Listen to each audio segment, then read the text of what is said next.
Hey guys, today we'll be discussing about the explicit interactivity and participation for games with their distinctive design choices. The question to our topic today will mainly be discussing around the question, how does the interactivity to a video game contribute towards the overall of a game's experience?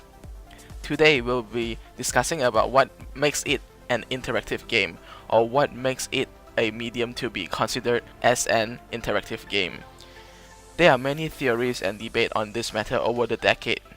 There is one particular theory that I preferred, which is, in order for a medium to be considered a game, it need to allow explicit interactivity and participation.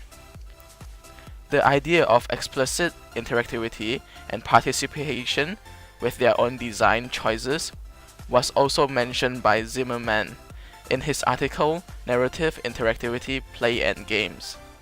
Zimmerman discussed 4 modes of interactivity. However, today we are only going to look at one of them, the explicit interactivity.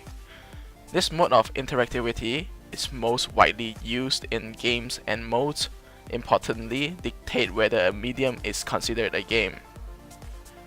So what is explicit interactivity? This interaction, as defined in the dictionary, the participant or the player clicking on buttons or doing other physical action in order to achieve something.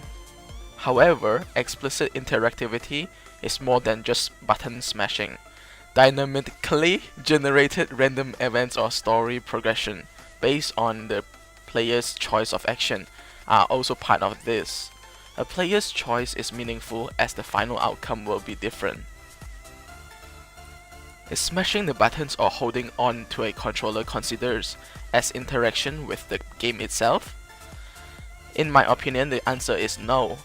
Games that allow the player to interact with the storyline affect the gameplay's outcome. This can also be considered as an interactive game.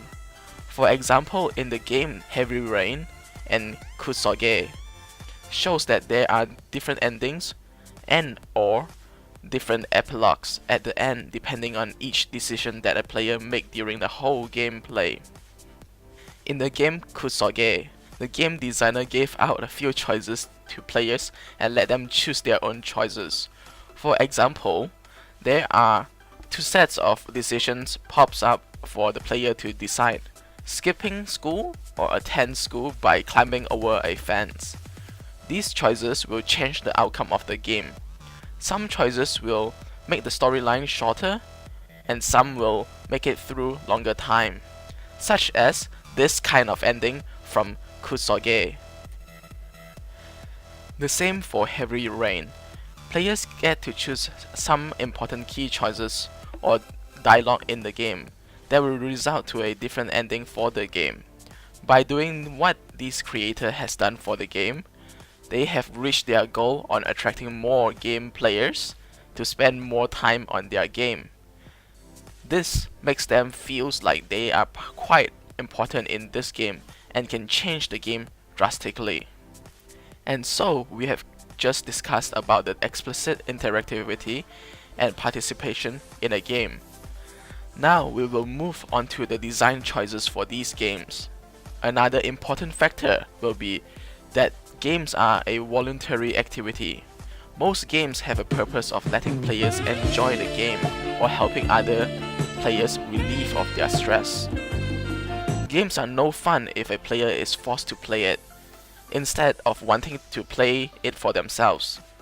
Playing a game for the sake of homework is not entirely fun, isn't it? To make a game more interactive, the developer will also have to work on different storylines so that the decision that a player makes will also determine the outcome. For example, we can see this in the game Heavy Rain. There are a total of approximately 7 endings, but also have around 22 epilogues. By making the key choices in the game, it is as if you as a player became part of the story and part of the gameplay. This is also a kind of immersion that draws players towards the story and feel the protagonist's feelings. In another game called Valkyria Chronicles, the game starts as if watching a non-interactive movie. However, at some point the game is put into the shoes of a soldier and are required to fight the war. This creates immersive interactivity experience. The player's choice will shape the outcome of the war. The game draws the players in voluntarily. The use of different interactive elements, the flashing arrow, the pop-up dialogue, unconsciously fill the player interest to play the game. Well, thank you guys for watching. We hope you have enjoyed and learned something from this video.